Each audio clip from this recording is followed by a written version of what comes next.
Hello mga mams, galing nga tayo kahapon sa launch ng collab ng Miniso and League of Legends. And syempre, may naiuwi tayo. Ano pa nga ba? Kaya open natin, bulat-latin natin kung ano tong mga naiuwi ko. So first, ito na kagad.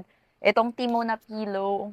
Cute, promise. Next is itong mahabang-mahabang desk mat ni Jinx. 'Di ba? Hindi nakita. Basta yan yung details. Look at that. Look at that. Next is itong tumbler na Jinx. Ang ganda ng detail. Same detail doon sa desk mat. Ang dami ko ng tumbler, pero isa to sa mga magiging favorite ko for sure. Kasi ang ganda ng detail. Sunod-sunod na nating Jinx, ito. Neck pillow. Ang ganda. Mas nangingibabaw yung pink na detail dito. Next is Jinx notebook na may logo ng LOL sa likod. Next is itong keychain ni Lux. Like, anik-anik lang siya sa bag. Ang cute. Ito yung skin ata ni Lux na Prestige Blossom. Tama ba ako? Correct me if I'm wrong. Next is itong bag na Timo. Nakita niyo ba yung details? Yung mga silhouette. Ang ganda.